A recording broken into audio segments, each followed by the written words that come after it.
नमस्कार मंडळी. महाराष्ट्राच्या महायुती सरकारने विधानसभेच्या निवडणुकीपूर्वी मुख्यमंत्री माझी लाडकी बहीण योजनेचा आरंभ केला. त्या योजनेअंतर्गत अनेक महिलांना 1500 रुपये दरमहा असे त्यांनी कबूल केले आणि ते सुरूही केले. आता निवडणुकीच्या पार्श्वभूमीवर जेवढ्या महिलांनी तिथे आपलं नाव दिलं त्यांचे काहीतरी डॉक्युमेंट्स घेऊन त्यांनी सगळ्यांना तो लाभ सुरू केला. निवडणूक संपल्यानंतर मात्र एकेका महिलेला त्याच्यातून बाहेर काढण्याची प्रक्रिया सुरू झाली. आपण लक्षात घेऊया आकड्यांच्या माध्यमातून. पहिल्यांदा जेव्हा आकडा आला तो लाडकी बहीण योजनेमध्ये किती महिलांना लाभ मिळत होता? 2.6 कोटी एवढ्या महिला फक्त महाराष्ट्रामध्ये या योजनेच्या लाभार्थी झाल्या. निवडणूक संपल्यानंतर केवायसी, ई केवायसी आणि अनेक अशा प्रक्रिया त्याच्यामध्ये लाभ टाकून मग हळूहळू महिलांना त्याच्यातून बाहेर काढण्यात आले. आणि आज जर आपण बघितलं तर साधारण 1.76 कोटी म्हणजेच काय तर 80 लाखापर्यंत महिला या योजनेतून अलगद त्यांनी बाहेर काढलेल्या आहेत. आता या महिला कोण आहेत? विशेषतः कष्टकरी, शेतकरी, मागासवर्गीय जाती जमातींच्या सगळ्या महिला ज्या वारंवार या ई केवायसी प्रक्रियेमध्ये येऊ शकत नाही, ज्यांच्याकडे पुरेसे डॉक्युमेंटेशन कदाचित नाही, अशा महिलांना याचा सर्वात जास्त फटका बसलेला दिसतोय. 3-4 मुद्दे याच्यात आपण समजून घेऊया. ह्या निधीसाठी लागणारा जो अवाढव्य पैसा आहे हा नेमका कुठून येतोय? महाराष्ट्र सरकारकडे काही असे जादूचे काही पोटली आलेली नाही ज्याच्यातून तो पैसा येतोय. इतर विभागातून सगळ्या कल्याणकारी योजनांमधून निधी इथे वळवला जातोय. आणि विशेषतः एकदा नाही, दोनदा नाही, अनेकदा समाज कल्याण विभागाचा निधी विशेषतः लाडकी बहीण योजनेसाठी वळवला गेलाय. एप्रिलच्या एका जी आर नुसार तब्बल 730 कोटी रुपये हे लाडकी बहीण योजनेसाठी वळवले गेले.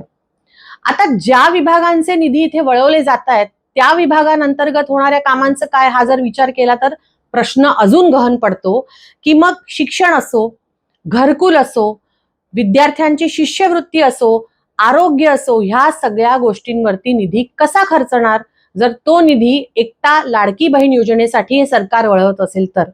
आणि त्यातही ई केवायसी आणि केवायसीच्या नावाखाली ज्या महिलांना या योजनेतून बाहेर काढलं जात आहे त्या नेमक्या कुठल्या प्रवर्गातील आहेत, कुठल्या कष्टकरी समाजातील आहेत, कुठल्या मागास समाजातील आहेत, याचा खरं तर लक्षात घेण्याची गरज आहे. महत्वाचा मुद्दा हा, योजना जेव्हा सुरू झाली तेव्हा अनेक महिलांनी त्याचा फायदा जरूर घेतला, पण हेही लक्षात आलं की अनेक बोगस नोंदी त्याच्यात होत्या. त्या कशा? 14,000 पेक्षा जास्त, मी नाही, सरकारी आकडे, 14,000 पेक्षा जास्त पुरुषांनी या योजनेचा लाभ घेतला. 5,000 पेक्षा जास्त तर सरकारी कर्मचाऱ्यांनी या योजनेचा लाभ घेतला. आणि ज्या महिला आधी या योजनेसाठी पात्र होत्या पण ई केवायसीच्या सगळ्या गोंधळामुळे नंतर त्या अपात्र झाला, हा सगळ्या लोकांचा जो आकडा आहे आणि त्यांना दिलेल्या योजनेचा लाभ जो काही मिळाला मागच्या 6-7 महिन्यांमध्ये, 1-1.5 वर्षामध्ये, तो आकडा जर आपण मोजला ना तर तो 20,000 कोटींपेक्षाही जास्त जातो. आता हे जे पैसे गेलेले आहेत ते लाभार्थ्यांना गेलेले नाही, त्या चुकीच्या लाभार्थ्यांना जर गेले असं म्हटलं तर ही जबाबदारी कोणाची? हा पैसा सरकार काय पुन्हा त्या सगळ्या लोकांकडून मिळवणार आहे का? हे शक्य नाहीये. त्यामुळे एकूणच ह्या योजनेच्या अंमलबजावणीमध्ये झालेली जो काही गौडबंगाल आहे हा आपण लक्षात घेतला पाहिजे. एक तिसरा महत्वाचा मुद्दा म्हणजे नुकताच एप्रिल महिन्यामध्ये मुंबई हायकोर्टाने ह्याच योजनेवरून सरकारला फटकारलंय. कशासाठी फटकारलंय?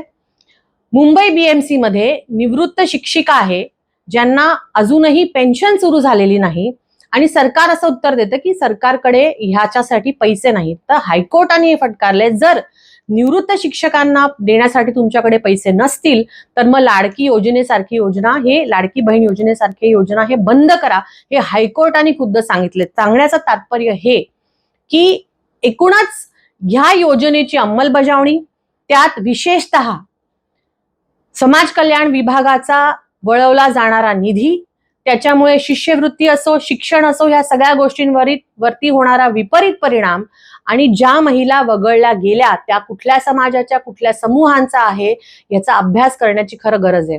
या सगळ्या मुद्द्यांवरती महाराष्ट्राचे मुख्यमंत्री आणि महिला व बाल कल्याण विभागाच्या कॅबिनेट मंत्री अदिती तटकरे हे काहीच बोलत नाहीत.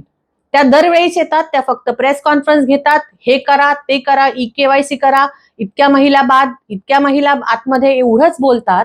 पण ह्या सगळ्याची जबाबदारी, हे जे 20,000 कोटी रुपये पाण्यात गेले, वाया गेले जर आपण म्हटलं, त्या सगळ्यांची नैतिक जबाबदारी नक्की या महाराष्ट्रात कोण घेणार आहे ह्याचा विचार आपण सगळ्यांनी केला पाहिजे. आणि पुन्हा एकदा हा जो काही निधी समाज कल्याण विभागाकडून, शिक्षण विभागाकडून वळवून फक्त लाडकी बहीण योजनेकडे वळवला जातोय, ह्याचं देखील उत्तरदायित्व या सरकारनी आपल्यावर घेतलं पाहिजे. आणि ज्या विभागांची हानी होते ह्यामुळे, शिष्यवृत्ती असो, शिक्षण असो, आरोग्य असो, घरकुल असो, या सगळ्या विभागाच्या मंत्र्यांनी आता तरी थोडंसं खडबडून जागं होऊन आपल्या विभागांचा निधी आपल्याकडे कसा राहील आणि तो शेवटच्या माणसापर्यंत कसा पोहोचेल हा प्रयत्न केला पाहिजे.